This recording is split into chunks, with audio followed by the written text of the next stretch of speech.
I'm Paul Bergner. It's hard to put a single label on me. I'm an herbalist. I'm a nutritionist with a really high focus on dietetics, right? And therapeutic dietetics clinically.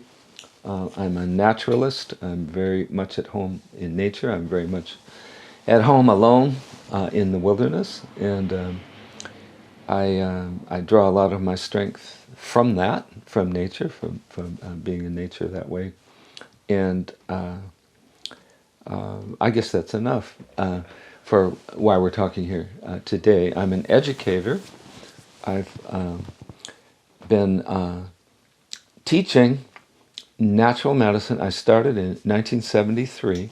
I started teaching classes in medical self-care. Right, and they were group classes. I'd have 15 or 20 people would come to classes, and we would do some yoga, meditation, whole foods diet. We'd talk about exercise, and but so the main intervention there was dietetics, and then there's also yoga, and so I got a lot of experience. We estimated at one point maybe 800 people came through those classes. And I did that mainly in the 70s in communities of recovering alcoholics and drug addicts, and also in prisons. I taught those classes in prisons for about 7 years. State prisons in Kentucky where I was, but then also later and I did different federal prisons around the country. I got a lot of experience. I start with that story because that's my first experience, was seeing people's health resurrected with dietetics focusing on a whole foods diet, right? And some meditation and some yoga and some walking around exercise, right? And this is basically, we were also trained in hydrotherapy at the time. I got trained in traditional nature cure with mainly hydrotherapy, alternating hot and cold water, and different applications of that. And so this was my first training, and I learned. I had some mentors, but I just learned the tremendous restorative, vital power of nature. People talk about the vital force. I don't like the word vital force. That sounds like, would you call the thing that causes spring to come back every year a force? No, you'd call that a power, a transformative, right, regenerative, restorative power. And that same force that wants to bring spring back every year wants to maintain our health and build us up to bigger health. So that was my first training, was to always work with a view of what this vital power is wanting and trying to do, and supplying it with what it needs as far as dietetics and space in movement, right? And seeing people, many of the people recovering from their addictions, coming up and standing in their dignity, and prisoners. I had prisoners in prison, like, trading their dessert to another prisoner for an extra serving of vegetables in order to modify their diet. And but also just people coming up to just a high level of spiritual strength and physical strength, even in a prison environment for that.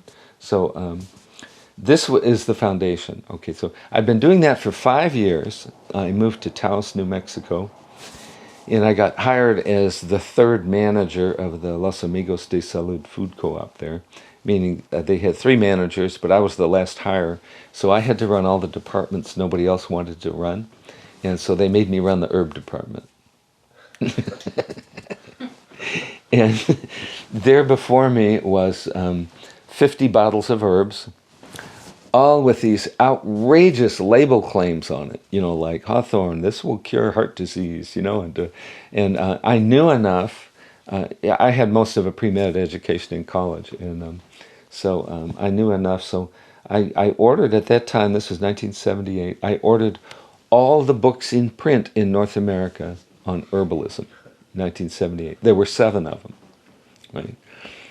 Today you find all this stuff online, but at the time there was this thing, it was like a big, thick double-sized LA phone book, right? But it was every book published in the United States. It was called Books in Print. There were 7 books on herbalism in there. So I got a little library in there, and then I glommed up and read everything in the books. And I learned how to buy the herbs and to judge quality. Well, does it smell like peppermint? No. Okay, I'm sending that one back. And learned that, and then I also happened to move into a house with there was a traditional New Mexican herbalist there. Her name was Joanne Sanchez.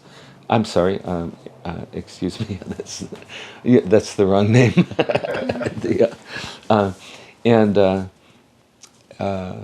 It was interesting in Taos at the time. Michael Moore had recently lived there and taught classes, and William Lassassier had recently lived there and taught classes. So there were some herbalists around, who were trained. But anyway, over the counter, I started practicing in 1978 and helping people with herbs. So I tell the story in that sequence because this is the way I train my students today. We do the basics first, right? The vitalist principles first, the dietetics first, and then the herbs are the allies, right? And there is a debate in the nature cure movement, there was in Germany, whether, oh no, you shouldn't eat herbs, the vital force will do everything. And the one figure, Father Kneipp, the nature cure hydrotherapist guy, he introduced herbalism into the German nature cure tradition, and that's really much our model. We're relying on the vital force, but that doesn't mean you can't use herbs to facilitate somebody's digestion or to help them get a good night's sleep or do the things that support all the restorative things, the vital power that life is trying to do. You can support that way, facilitate things, strengthen a weak organ a little bit, just as allies. And that's the model. I attended the National College of Naturopathic Medicine in the 1980s. I got 50 semester hours of doctoral level studies. I had a special arrangement with there where I didn't have to do their program. I had traded them some work for tuition credits, so I got to pick and choose my own curriculum. And so I took their basic sciences, all their medical herbalism, all their nutrition, and all their Chinese medicine. And then I ran out of money and dropped out of school. Right? And so later, I start my own program in my own school in Boulder, Colorado, about 10 years later. And I've developed a curriculum. The curriculum is basic medical sciences, medical herbalism, clinical nutrition, with energetics and Chinese medicine perspective in there also. So that I did get... I didn't know it at the time, but I got the education I needed to do what my future work would be. I established an advanced and clinical program. Somebody else had started it. I took it and developed it, a clinical program at the Rocky Mountain Center for Botanical Studies in Boulder, school founded and run by Feather Jones in 1980. Let me get this. In 1995, and set up a clinical program there. That school closed. I started my own North American Institute of Medical Herbalism, but really it's like a continuation of the training that was happening there. I did preclinical training at Feather School and ran the clinic. So I just continued the preclinical training in the clinic at my school, the North American Institute of Medical Herbalism, and added my own basic program in there. So there's a continuity there. Especially the important thing, there was a continuity in the teaching clinic. This is what I value most about my own education and ongoing education is supervising cases in a teaching clinic. And so I've had the privilege, with very few exceptions since 1996, of having read and reviewed every single patient case in the clinic at Feather School, and then at my school, successor school, until 2012, and then that school was purchased and is now the Colorado School of Clinical Herbalism, and I still review every case that comes through there. And I like to say I'm the luckiest herbalist in North America because I get vicarious learning. You know, somewhere between 10 and 20 students a year, I get to review all their cases, and I get to learn from every one of the cases, right? So this is my, this is why I thrive, is to do that level of teaching with students and then mentor them. And I did, at the NAIMH, I did develop a curriculum. I have a comprehensive curriculum from your first course in medical herbalism all the way up to advanced topics. And I have that, I sell those through, my NAIMH is all online now, but I sell that, you can buy those audio courses, naimh.com. But what's happened in my elder years, some other schools have said, hey, we'd like to use your audio as a foundational part of our school. And so I have two schools that do this, the Acorn School of Herbal Medicine in Northern California, and the Southern Institute of Medical Herbalism in Christchurch, New Zealand. And they use my audio courses as foundation. And then each of them adds their own components. So like Heather Luna at the Acorn School, she adds in-person classes, right? So the students all will listen to the audio and then come and get a hands-on class related to that. And then in New Zealand, they added video, and then they added some of their own courses to that. But the curriculum is, it's a very transformative curriculum. The person comes, it isn't like you go to the bank and you take out some money and then now you have some money in your pocket. It's like you go to the school, you don't come with a big download of information. You leave, you're a different person when you leave, right? The experience leads you through a series of experiences up through clinical training where you're transformed in the process. So I've been doing that since 1995, and well, I guess one of the things I'd like to pass on about that and why I consider myself very lucky is I've learned a whole lot about herbalism, scientific point of view, in the field, hands-on, in my own body, right? But I've also gotten to witness, I've now graduated more than 400 students who were trained all the way through that program up through clinical internship, and I vicariously got all their experience because I got to witness their cases. But the principle is, no matter how much you know, no matter how many pathways you know, no matter how many degrees you have, it's all theoretical until the first follow-up. Right? It's all theoretical, even if this thing worked 100 times before. It's a theory that it's going to work in this patient, this time, next time when they come back. And you come back and maybe it worked, maybe it didn't work. And then you have to say, why didn't it work? And, well, did you take the, oh no, I actually didn't take it. So, but maybe they took it and you go, oh my goodness, what's going on here? So you learn something from that. Either your previous learning is reinforced, right? Or you learn something new when that happens. But the cutting edge of learning is the follow-ups. That's how our profession will move into the future. Isn't by memorizing more books or more scientific trials, it's by witnessing more follow-ups. And this is the cutting edge of the evolution of medical herbalism in North America today. So I like to say you don't have to go to a school to get that. For some years, I ran a natural food grocery in New Haven, Connecticut from, I think, 1981 to 1985. And I learned so much running that it's a natural food grocery. It was very busy. It was one of the top, they say, one of the top earning stores in New England at the time, but it was very small. It was a community center, though. And people would come back and back and back. And my doctor, who lived just up the street, and he was a traditional homeopath. I was lucky enough to meet one of the surviving homeopaths from the 1920s. And you have this idea today that homeopathy is, oh, you do an interview and you give somebody a sugar pill. Homeopaths in that era, and my doctor, oh, you screen the person for food intolerance, right? You look for psychological blocks, you know. We'd have a stream of people come into our store from Dr. Kaplow, God rest his soul, and they would say, well, I'm supposed to be on a dairy-free diet. What can I eat? or my doctor told me to stop eating sugar. What do you have here that I can use for desserts or whatever like that?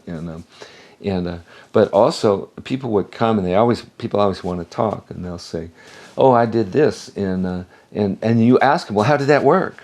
Right? And so there's some tendency in professional herbalism to disparage what we call community herbalism. But there's a kind of learning you do in community herbalism that you would never get as a clinical herbalist with people scheduling appointments with you and coming to your room. Because I was there for 4 years, I saw some of the same people come in that store every week for 4 years. And they would talk about, well, I tried this, and I'd say, da-da-da, and I'd say, well, how did that work? The next month, they'd say, well, oh, it didn't work at all, or whatever. The other thing is, you get to see face-to-face contact with a lot of people, right? And you get to see the color. If you know a little bit about constitutional diagnosis, you can actually be diagnosing people constitutionally while they're whining about what didn't work, or they're exulting about what did, or whatever. And you can see all the raw food people coming through, having to wear an extra layer of jackets, and you'd see the macrobiotic people coming through and buying binge food to snack at 6 p.m. When they start to crash. And I mean, practically, you learn a lot of practical information in that. I do encourage my students. Where can I get a job as an herbalist, right? And they'll say, well, get something where you're serving the public in a natural, in a natural foods kind of setting, because you learn a whole lot by being able to meet the public, right? If you're an MD, you could do a residency and you get to see a lot of patients, right? So you meet a lot of different people, right? But a herbalist doesn't usually have a chance to meet a lot of people. If you meet the public somehow in a health advice setting, you learn a whole lot about how to meet different people, and you learn a lot from them. So I could just add, you want to learn something from every case. You want to learn something from every patient. Every person that comes across there, you want to learn something from them.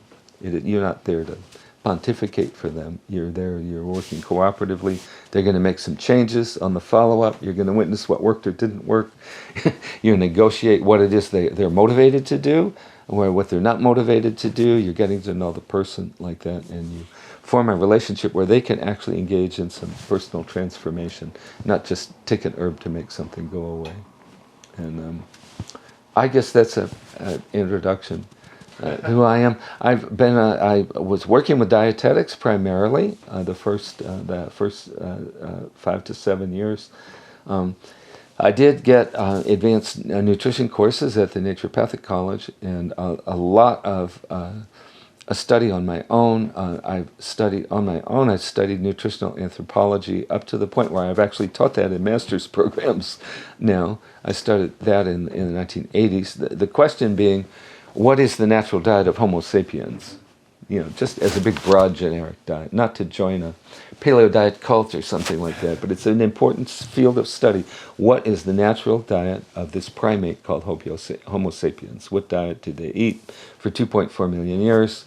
What spread? So I have a lot of information in that. I myself started to develop insulin resistance around 1995. And researched the dietetics, the nutrition, and the lifestyle associated with that. And by 1999, I had developed a program that corrected my insulin resistance completely. I had borderline diabetes. I was 42 pounds overweight from insulin resistance. And by about 1999, I lost that 42 pounds, right? And all my blood markers came to normal there. So I kind of proved that one in the garden of myself. So we've been using that program for insulin resistance with dietetics clinically ever since 1999 in all our teaching clinics, and seen very powerful results from that. The other area of my nutritional expertise, which I had bestowed on me by the gray-haired elders of the naturopathic profession in the 90s, was screening for food intolerance. That this is often make or break a case. If somebody has a gluten intolerance or a dairy intolerance, and they're eating that food, no amount of herbs is ever going to make them better, right? No amount of drugs will ever make them better. But we can see, and we've witnessed this, I'm estimating now at least 3,000 cases I've supervised in patients or students where we screen for, remove a food intolerance, remove it completely, and you see that person come to a level of health that neither they nor you imagined was possible. And so this is a missing link in a lot of natural health care. A lot of natural practitioners, functional medicine practitioners, others don't have the rigor in order to coach a patient through that, that it's fairly rigorous. A person has to withdraw for about 40 days, right? And it has to be very strict. There are funny things like, there's milk protein in bologna and enough to set off your dairy allergy. So you have to, it's kind of rigorous. We teach that in all our schools. I make all our advanced students have to do that before I let them in the clinic, before they're going to ask somebody else to do that in the clinic. So that's part of our training. I did teach an undergraduate level. I taught nutrition over a 7-year period at Naropa University in Boulder, Colorado. I taught underclassmen. And actually, I have this theme: you want to learn something from every patient. I wanted to learn something from every student, right? So I had a total. I would have had 125 students there over the 7 years. But part of the class was they would get a menu of dietary changes, and they could pick from it. They had to make 3 dietary changes, right? And they had to journal the results. And so I got to read the journals. And this was, talk about the first follow-up, in a setting like that. They came back every week for 3 months, right? So you'll see, and I made them all give reports about what they did. So each week I'd come back and I'd get 25 follow-ups, right? I learned so much nutrition from there. And I don't mean what's good for what, but what's good, how long when you start taking fish oil before you get a clearing of your skin looks better and your cognition improves, right? How long before you take, how many cycles do you take magnesium before your menstrual cramps go away? And a lot of the very practical nuts and bolts of that. And so I learned a lot of nutrition from that. But also, so I'm kind of famous as an herbalist, and this is probably why you're interviewing me, but I'm equally or as qualified or maybe even more qualified in the field of nutrition and dietetics for chronic disease. And this is, we teach all our students, get trained in all of that. And for this model, I'll just say this, the model of herbalism, the endocrinologists have come to recognize a state that we all know. It's called sleep debt, right? You didn't get enough sleep and you feel bad all over, right? And maybe you didn't get enough sleep 3 or 4 or 5 nights in a row, or you're now habituated for suboptimal sleep, right? And so this wasn't identified by any other field, but the endocrinologists started recognizing this field in the 1990s, and they called it sleep debt. So sleep debt is characterized by disturbed adrenal cortisol rhythm, okay, where instead of your cortisol coming in for a smooth landing as the sun goes down, you get a burst of stress hormones late in the afternoon, right? And then you have insomnia, right? And then also immunodeficiency and insulin resistance and cognitive dysfunction. These are all measurable effects of get this, 7.5 hours of sleep, right?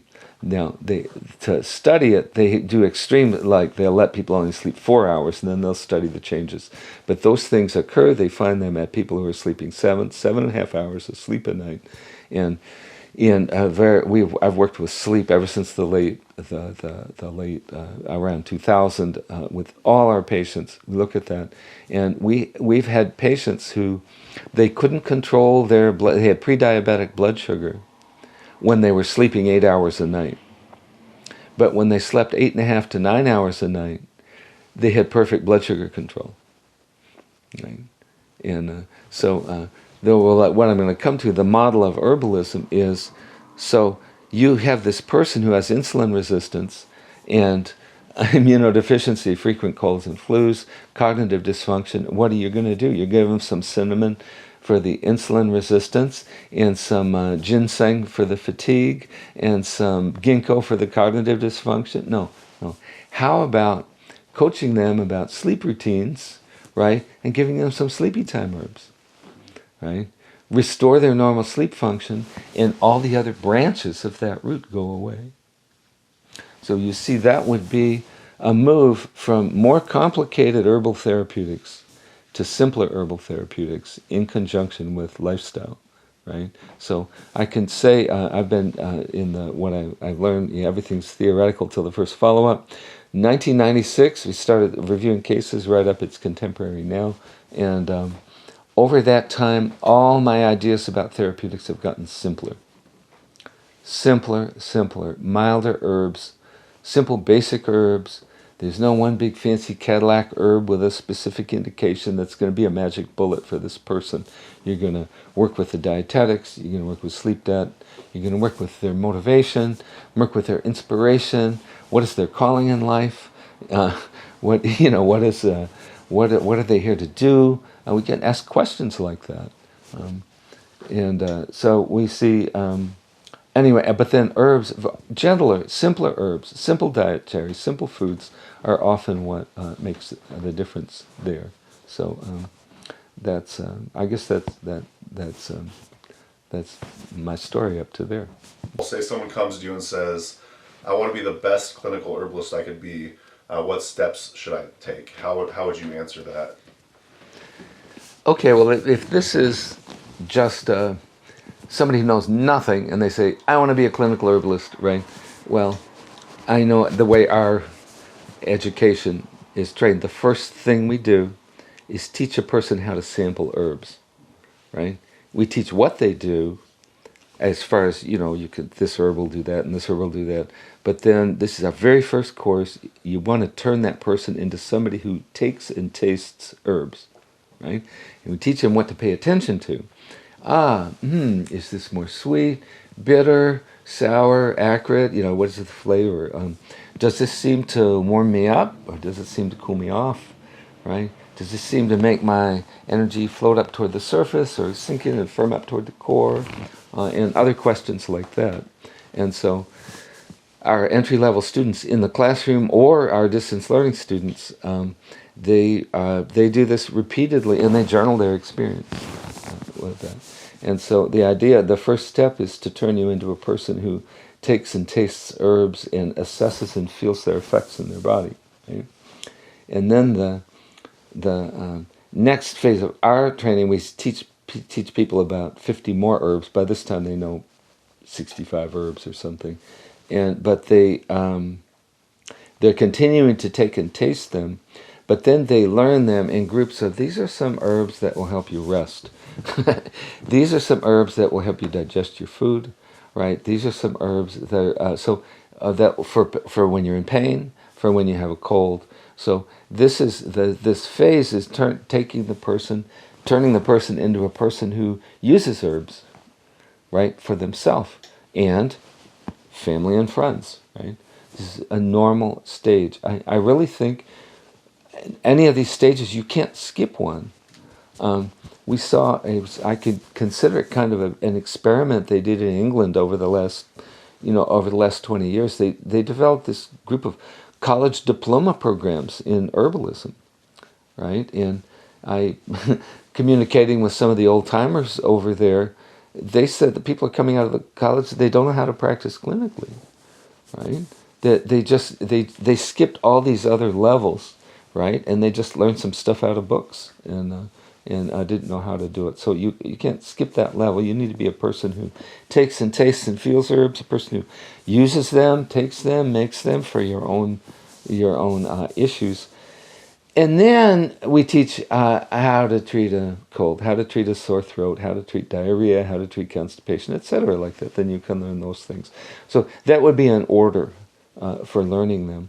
And I like to say up to that point, You're learning herbs as a life skill, right? What you're learning is just as useful for yourself or your family or your friends, right? It's a life skill. It isn't up to that point you're getting up to where maybe you can get a job in a health food store, but you're not going to be able to actually practice clinically with that much training. So you need some more advanced training after that. I say at that point you need to start actually seeing people, and you might have to go to a school to do that. And for the more advanced training, you need some training in interview skills. You need to watch a professional herbalist do an intake, things like that. So these would be the stages that we do, and then you do what our model. It's called a round table, a clinical round table. In our clinic, let's say you have a dozen student clinicians, and they see a patient, and they write up the case, right? And they post the case. This is how our teaching clinics work. And then the clinical faculty, which is me and one or two other people, read their posted case, and we write our feedback on it and our advice on it. And then all the other clinicians read the case with our advice on it. Right? So what this is everybody in the clinic gets to learn from every follow-up in the clinic. Right? So this the method. It's an experience multiplier. One person there might see a certain number of patients, but collectively they might see a couple of hundred patients, right? So and learn from all of those. So this is what we call in education case-based learning. Okay, case-based learning. So you have the case. Now we have this case, and now that person's taken certain medications. So we research the medications. They have a certain condition. We may know something about it, but we research the condition they have, right? Then we research possible nutrition with the case, etc. And we also discuss that among the clinicians ourselves. So it's called, it's like we say each case, the student writes it up. That's the next chapter in your lifelong case-based learning lessons, right? So that you're learning from each one. So this is case-based learning.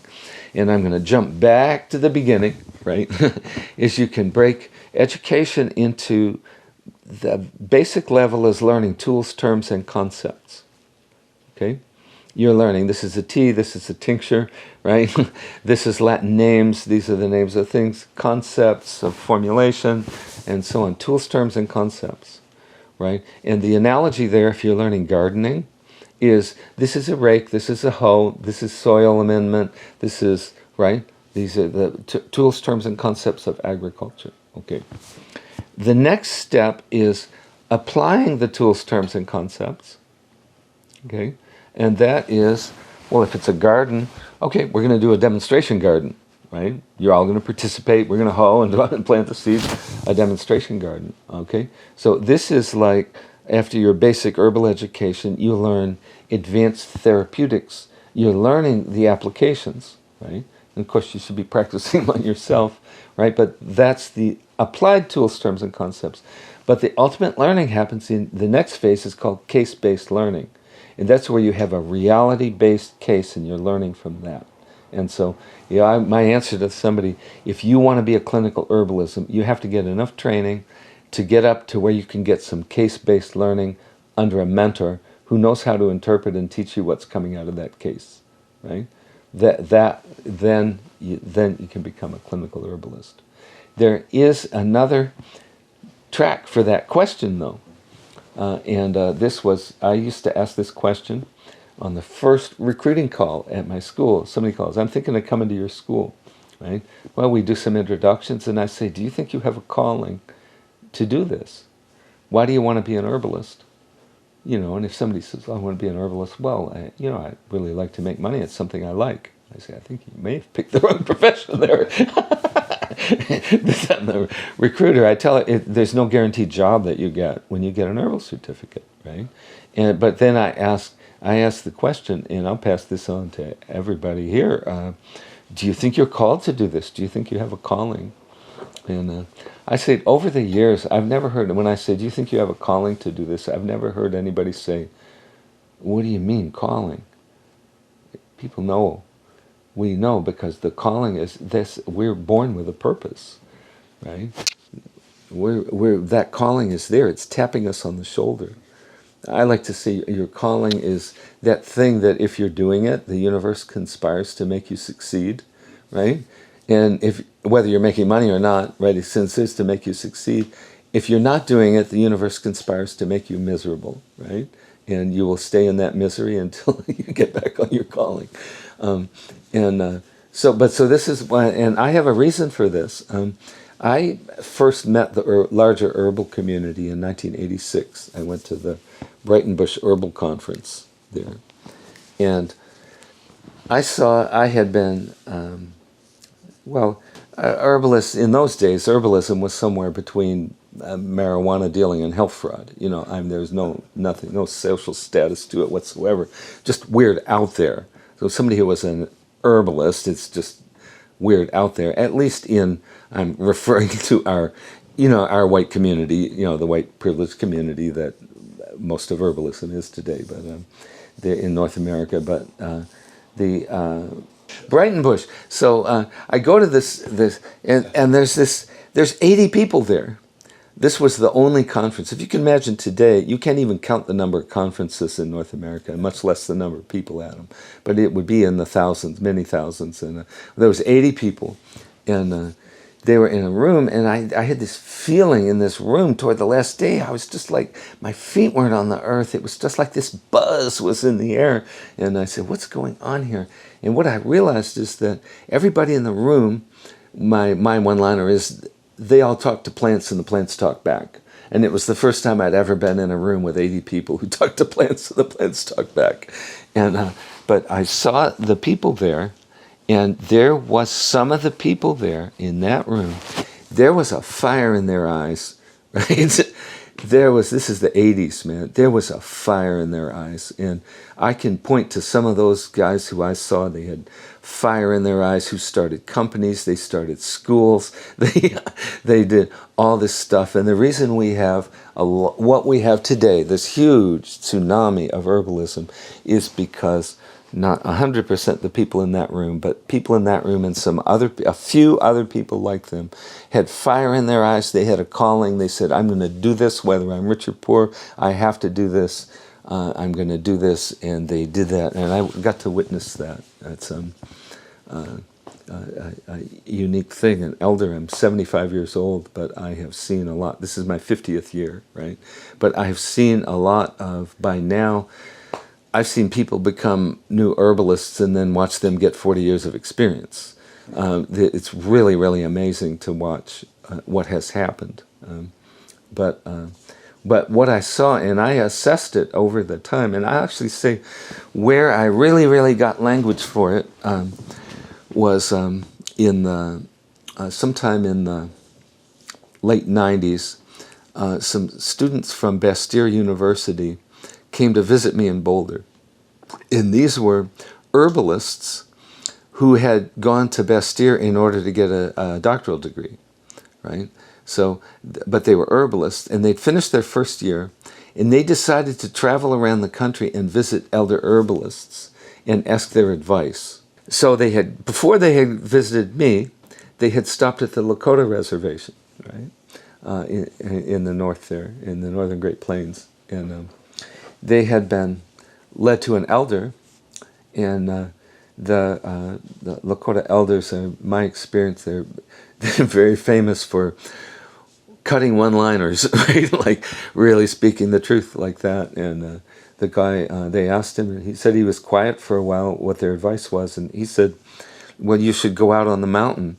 That means do a vision quest. You should go out on the mountain and see if the Creator wants you to be an herbalist. Because if the Creator doesn't want you to be an herbalist, you're just going to hurt people. Right? And this dovetailed with my ideas about calling, right? But that was so succinct, what he said, and it was so true. And so this is, I always ask people on a recruiting, do you feel like you have a calling to do this? And they'll say, well, yeah, I know. in Boulder's kind of a rich kid town, right? So we did have people would come to the schools, and they were just kind of sort of hanging out because herbs are cool. And it sounds funny, a teacher trying to get rid of students, but the way I got rid of them was to increase the rigor of the program, right? And I have a saying, like more homework, right? And I found out two things. Number one, nobody had time for playing school politics, classroom politics, if they were busy doing homework. And the other one is that if it's your calling, rigor is like a feast, right? If you're just hanging out, rigor is like torture, right? And so we would hit the rigor point in our advanced program, and usually 10 or more % of the class would leave because they just didn't want to do that much work. And but the people who said, "Oh, I have to do this. I'm gonna do this. I'm gonna do it," and then finally they go, "Finally, what to study?" You know, and they study and work hard at it, and they feel their soul is fed by that level of rigor. So I would say that as advice: find a teacher who's going to be rigorous, right? But that's the thing. Ask: is this my calling? And this is something you continue to ask on an ongoing basis. Right? Because calling isn't like you get your calling and it's a job description that says herbalist that goes on your shirt, you know? It's, who do I see today? Who do I not see today? What plant am I called to develop a relationship with today? Right? Because that happens serially. You'll say, oh, this plant, and then you get obsessed with it, and then you meet it, right? And then you know it, and then you like mingle spirits with it, and then now you have a new kind of medicine with that. So, but then for ongoing study, and anybody can start this right away, right? But this was, I did a series of, I wrote some articles and did a series of lectures called How to Become a Master Herbalist in 50 Years or More, right? This is sort of in response to, oh, you can take my 6-week correspondence course and you get a Master Herbalist certificate, right? And I realized something about the word master, right? That the word master herbalist, well, let's just refer back to the old guild system. In the guild system, you had an apprentice, a journeyman, and a master, right? The apprentice was a kid learning tools, terms, and concepts and watching things happen, right? The journeyman was somebody who would actually practice, but was studying under supervision. The journeyman, they would sometimes move to different masters, right, to learn different things from people. But then the master in the guild, that wasn't once every 300 years rare artist or something. That was a professional practitioner, right? And so the masterpiece, right, was the piece that the journeyman gave to the master guild to get entry into professional work, right? The masterpiece. So we become a master herbalist. That just means you're adept. You're adept. You know the herbs. You know the pitfalls. You know the toxicity. You know how not to hurt somebody, right? And it isn't like, okay, I'm a master herbalist and now I stop learning. No, I like to say, you should get your PhD based on what intelligent questions you could ask, not what stuff you can regurgitate back, right? So the master herbalist knows they have cutting edge question, and they're moving the profession forward by asking questions and answering them, and so on. But anyway, this is if you're how to become a master herbalist in 50 years or more, right? Is the thing. It's what you have incorporated into your daily habits of study and living and learning that determine whether a person can reach that level. To some extent, it depends on them getting a good mentor also, right? A clinical mentor who can supervise them in their journey stage. So two things I recommend anybody is the adage is read an herb a day. Get a Materia Medica book, read one herb a day, right? And then also taste and sample one herb a day and feel its effect in your body, right? And I'll tell some stories about that. I mentioned Bastyr University. That was named after Dr. John Bastyr, And John Bastyr got his training in the 20s and 30s, I believe, as a naturopath. Dr. John Bastyr was a master herbalist, right? But I got to meet him in his elder years, but he told us, he said that in school, when he was in medical school, he adopted the habit of reading one materia medica item every night before he went to bed. He would keep it by his bedside, right? So he's referring there, he's studying homeopathy and herbalism, right? It applies to herbalists, though. You read one materia medica before you go to bed, then you go to sleep, right?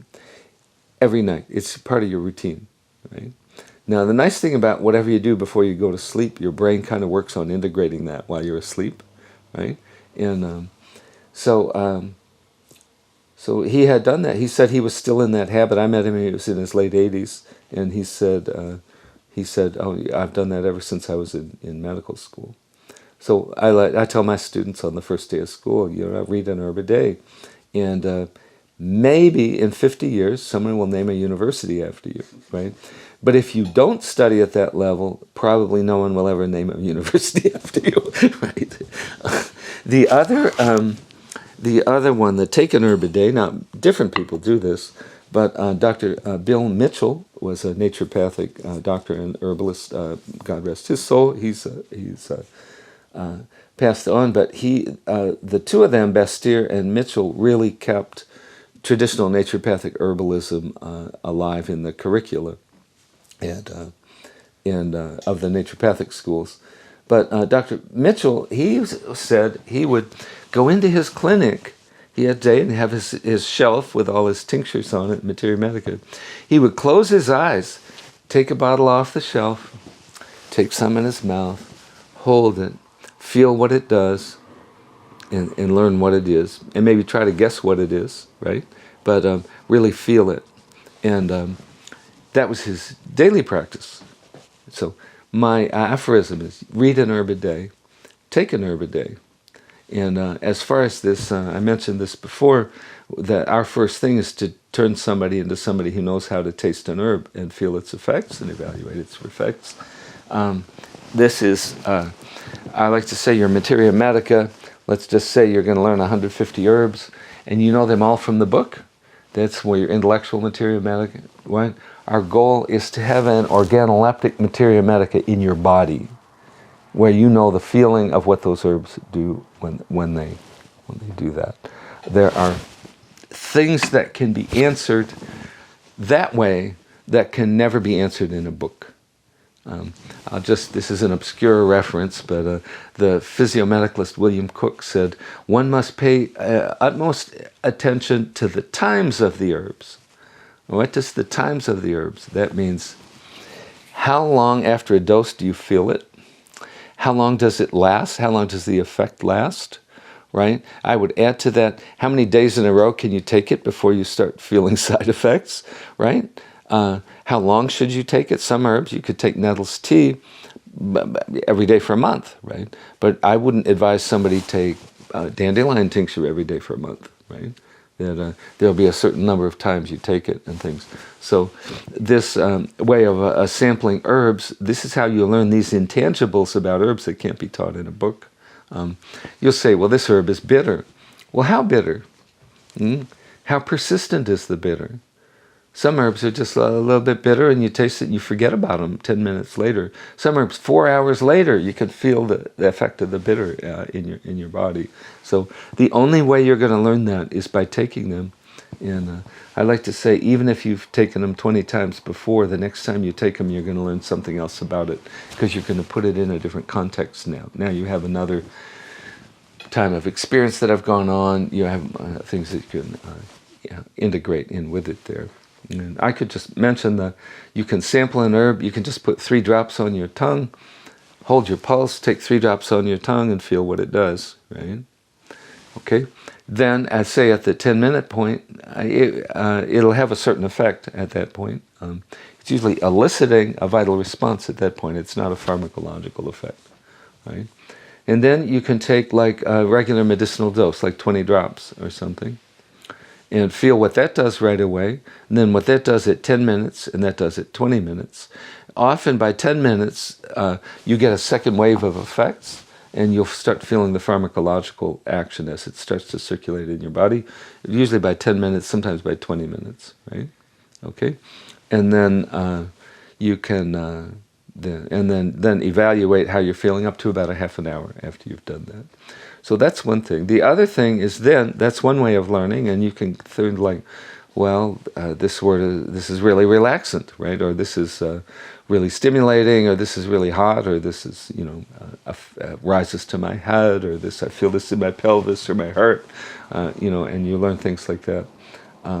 But the other way of learning is, in our school we call it the herb of the week, is you pick one herb and you take it as if it were a medicine, and you take it in kind of minimal medicinal doses for 3 or 4 or 5 days in a row.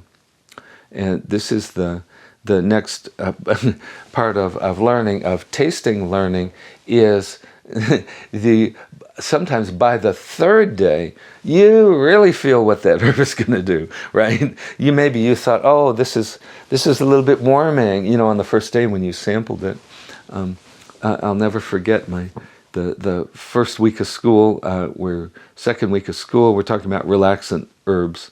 I always have my students learn nutritive herbs the first week, and they start taking them, and then they start feeling better, and then they can pay attention better in class. And then I give them nervines the next week so they can relax and get a better night's sleep and study better. So, but she came to school one morning with this blissful look on her face, and she said, oh, my boyfriend and I, we had lavender tea last night. We sat on the couch. We had a cup of lavender tea. Oh my, it was so blissful. It was so blissful. I'm going to take lavender tea every night for the rest of my life, And by the third day, she was back there and she goes, oh my God, I don't want to taste lavender. Oh my mouth is dry. My mucous membranes are cracked, right? And so on. And that, lavender is relaxing, right? It's nice for your brain, right? But it's relaxing, but also, kind of a brain tonic, and benefits your digestion, has so on. And humorally, it's warm and dry, right? So if you take it in a substantial enough dose, by the third day, you're going to be very uncomfortably warm and dry, right?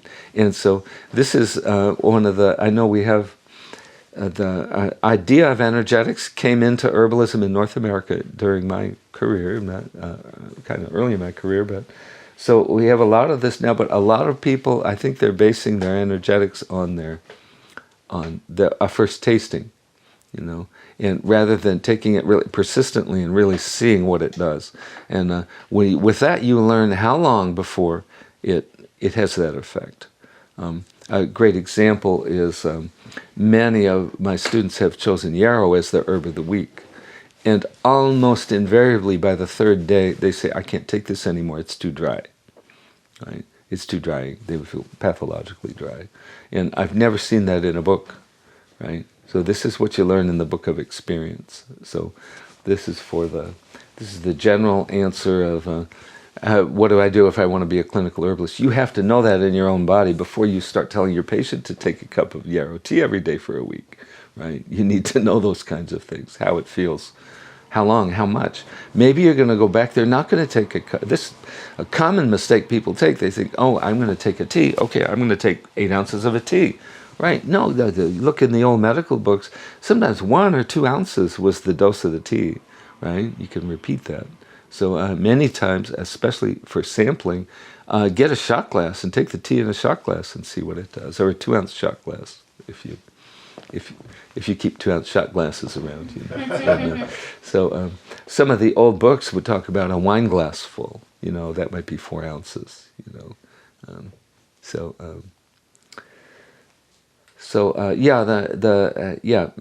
Master herbalist. The idea is, you are continuing to learn.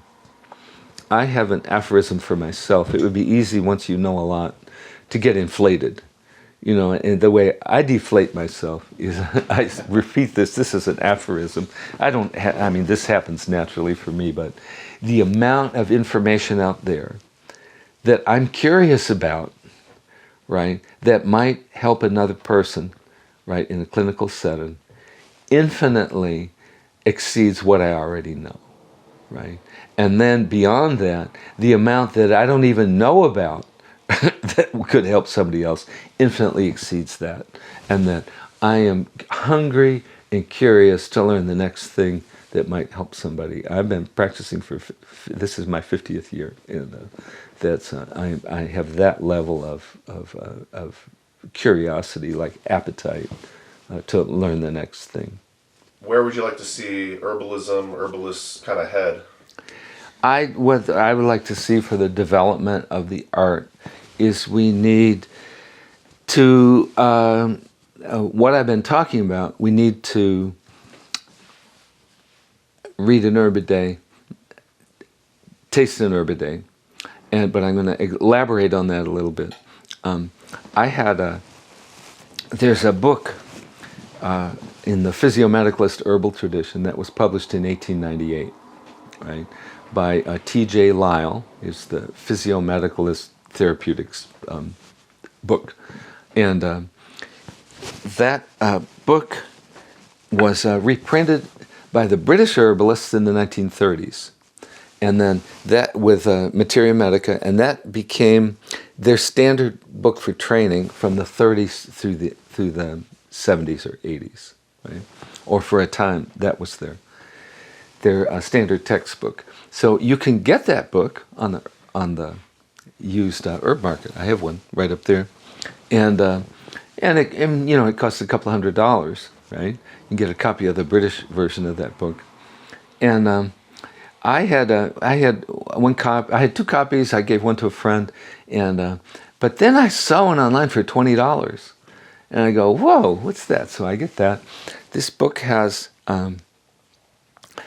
It's $20 because it was a book that a student used during their lectures, and they used a fountain pen and a ruler, and they underlined everything that they would have to learn for the text, right, for the test, right? So this ruined the book on the resale value, but it made it a historical treasure for what was taught about what herbs, right, in the middle of the 20th century in the UK, right? And I counted in there, those students had to learn 365 herbs, right? And underlined under most of them was about 10 things. Well, like this action, this used for, that kind of thing, about 10 things. So I'd like to just do the multiplication there. Let's just say they had to learn 3,650 data bits, right? Think of that number of herbs versus what you learned about the herbs. That's a big bundle of data bits they had to learn. Okay, today we think herbalism is flourishing today. Today, some people know more. But if somebody knows 150 herbs, right, and maybe people know, when you're in school, you learn at the level of the woman who took that course, you learn 5 things about each herb. So there, you're learning 750 data bits instead of 3,650 data bits. And what you see is, it's the degeneration of our art. It's the degeneration of our art and practice, right? It's like, okay, what I want to see for the future, I want to see what people learn about each herb expand. And that's what we do in our schools. People learn a lot more than 10 things about the herbs of each one. We have a basic template for each herb, which includes usually 12 or 15 things in there. And that should be first anyway, right? But then we could expand the number of herbs. I'm a little equivocal about the number of herbs because I think somebody can have a really, really, really good practice with 40 herbs if they know 15 things about each one of them, right? And especially 150 herbs if they know 10 or 15 things about each one of them, okay? So that, but the number of herbs, but I want to see people learn more about the herb. The other thing is I want to see people, herbalism, herbalists gain more faith in their own experience and in empirical information. There's this idea today that, oh, science is better, right? And it's simply not true. You could take everything that's known about herbs in science, and you could not develop an effective clinical practice with an attention to side effects, energetics, and all of that. You could take nothing from science and read William Cook's Physiomedical Dispensatory and set up an effective herbal practice. But we don't have enough faith in this. So I've thought of a bumper sticker. I'm empirical and I'm proud, right? In other words, my herbalism's based on experience. What's yours based on? Something you read in a book, right? Seriously.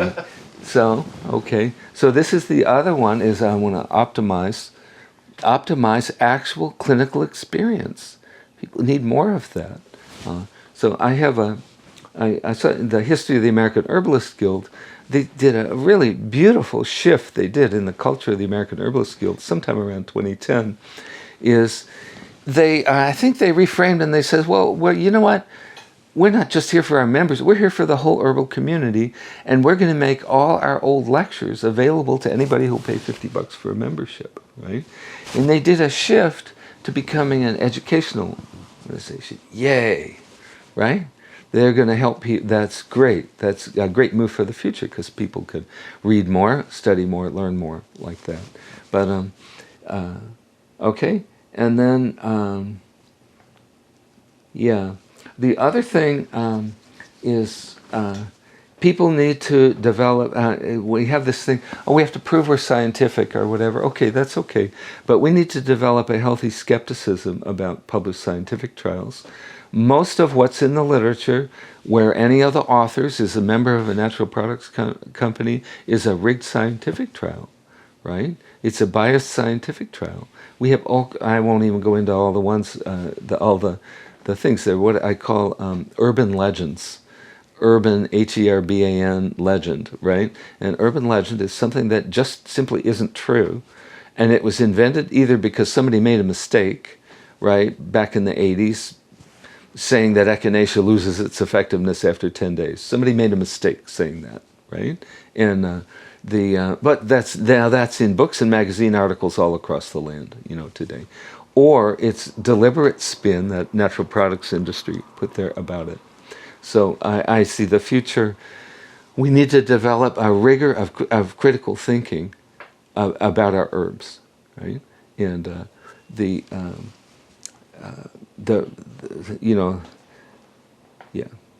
the rigor means we have to turn to the old books, but we also can't just glom onto something because it says it in an old book, right? We have the old eclectic books say, oh, the specific indication of bacteria is dark-colored, dusky, discolored skin. So what that does is that murders all the other uses. If you glom onto that, that kills all the other uses of baptisia. Baptisia probably works really well to break up or prevent biofilms in an infection, right? And so I've seen a woman always got infected whenever her cat scratched her. Have that. She started washing those with baptisia. She never got an infection again after that. No dark blue discolored skin, right? So the other, I'd like to see people expand away from the idea of a specific indication to a broader idea. My mentor, Cascade Anderson Geller, God rest her soul, she had somebody asked her about specific medicine one time, and she said, well, the best herb for your patient is the one you have, right? And this was not a woo-woo thing. This was, your patient needs an expectorant. The best one for your patient is the expectorant you have. Your patient needs an emmenagogue. They can probably use any mint, right? Any mint. You could use peppermint, spearmint, rosemary, melissa, right? If somebody needs an emmenagogue. So move toward away from simplistic things. People need to know the herb in its broad actions, its totality, right? And then need to know it in connection with similar herbs so that you can do substitutions. I know in For Humor System, one of the big things they emphasized was substitutions. And in fact, standard today in Pakistan, a Unani Materia Medica. For every herb in the Materia Medica, it says, and here is the herb you can substitute for it if you can't get it. Right? I'd like to see more of that kind of study. In fact, I'm developing a course on that. I should mention what I'm talking about here. I'm working on this future. I do have a book. It's called Comparative Materia Medica, Combinations and Substitutions. So, which does all that. And the second book, I have a draft of it. 80% done is called Urban Legends, Clinical Pearls. Urban Legends and Clinical Pearls, Critical Thinking and Medical Herbalism for the 21st Century. And it has some principles of critical thinking. Well, if one thing we've seen during the pandemic, right, and during the last years of the last president is the amount of disinformation that is out there and the lack of the ability of the general public and even the educated public to think critically about the information that comes in there. And we need that won't work. That level of critical thinking where you're just repeating memes and this is bad and this is good and all of that. We need to have critical thinking. So the 4 areas are, you need to be able to use the old books but assess them critically. Right? You need to be able to learn from your own experience and that of your colleagues, but you need to be able to assess that critically. Right? You know, if I could set up a shop down on the Pearl Street Mall and have people come through and give them an herb, and 80% of them would get better from the placebo effect. Right? And then I would go cherry pick my miracle cases and write a book. And the whole thing was placebo. Right? Now, I want to say here, this is really important. This is something I have to say. Placebo isn't bad, right? You think the medicine, oh, that's just placebo effect. Now, wait a minute. You got a vital effect without any side effects or no any harm to the patient. That's good, you know. One of my other bumper stickers would say, you know, maximize the placebo effect, you know. You want to do that. This is a basic clinical skill. When you want to instill faith, you say, oh, this, you know, here, I'm going to give you this formula. This herb should do this, this should do this, this should do this. This usually helps people with your condition. Oh, those words enhance the effect of the formula, right? So we want to maximize, the placebo effect is a vital response to the fact that you took a step and you took something. Your vital supercomputer in here did some tweaks, you know, and improved your health, right? Well, we like that and everything. But you don't want to assume that the credit for that goes to that vital supercomputer in that person. It doesn't go to you, right? When that happens. So critical thinking in that direction toward self-assessment, assessment of the effects that you're seeing. My biggest cure for that or remedy for that is, and it's our model in our schools, online is we call it community learning. Community learning. We don't want to be the single hero or heroine going out there and I'm going to go master and learn all the energetics of all the 365 herbs, one for each day of the year, and I shall with my superior sensory apparatus, you know, got it all. No, you get a room full of 20 people and you do this year after year, generation after generation. You pass around the herb and ask people what experience they felt. And then everybody's learning from everybody. Right? We have, there's things, when you pass an herb around in a group like that, if there's 20 people, typically what will happen, of those 20 people, 16 of them will feel what the book says the herb's supposed to do. 3 or 4 of them will not feel that, and often one of them will feel the opposite. Right? So we do this the first week of school in our school. We pass them around. Now look around. What do people experience? The first thing you learn is everybody doesn't feel the same experience from the same herb, right? And that some people have idiosyncratic things. Well, this is critical clinical training. You don't just say, oh, you came back, you know, it didn't work, or I came back, I had this side effect. You don't think there must be something wrong with you because you don't agree with my book, right?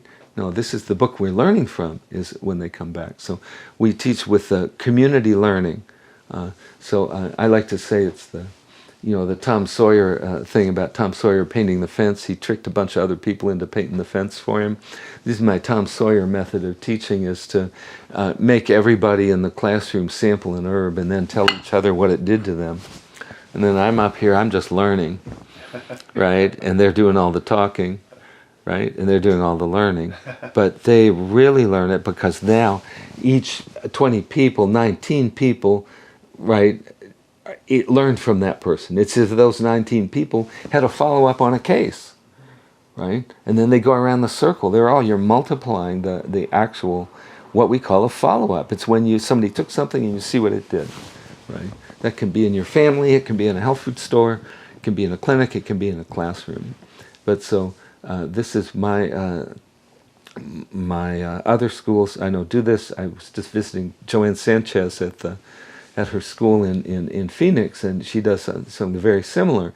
And well, we call it community learning. It's very powerful. And my advice to school owners, not just school owners, if you just teach a class, you're a new herbalist and you're teaching a class on herbs for colds and flus in the fall, and you have 6 people, have them all sample an herb and tell each other what it does, right? Turn every class, every opportunity into community learning, okay?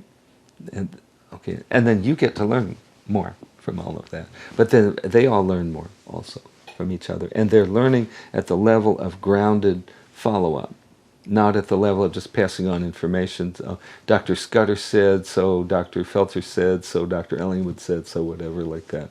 It's you've actually experienced it or seen it.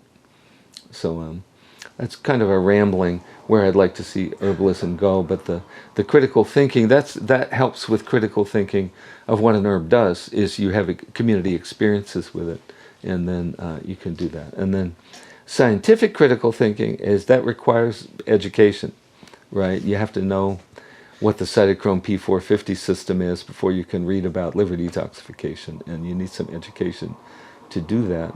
But I will, in my book, I have a chapter on scientific, the scientific direction, and it's a fact.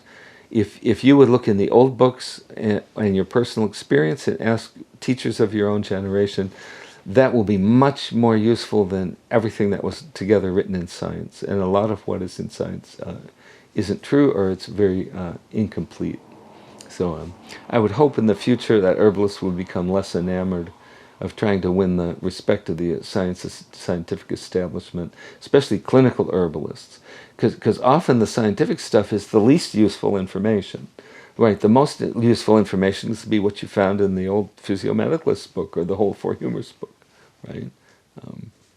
I'd like to honor something that I've seen from the future, is that when I started this was dominated by white guys, right? Guys, right? And throughout my whole training, I've trained more than 400 students, and not more than a dozen of those were guys. Right? This has happened in all the schools. And what we see now in the profession, this is a women's profession now, right?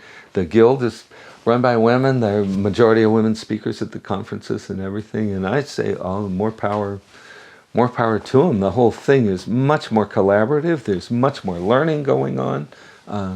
I really celebrate it. And sometime, I probably don't have time to do it on here, but sometime somebody's going to ask me to talk, and I say, first I want to honor my teachers, and I'm going to name the 20 or 30 women who were important in making me what I am today as an herbalist. And, yeah, we'll definitely do a round 2 with you sometime. Okay. We could do that. That'd be great. Yeah. Round 3. Round 3, that's right. All right.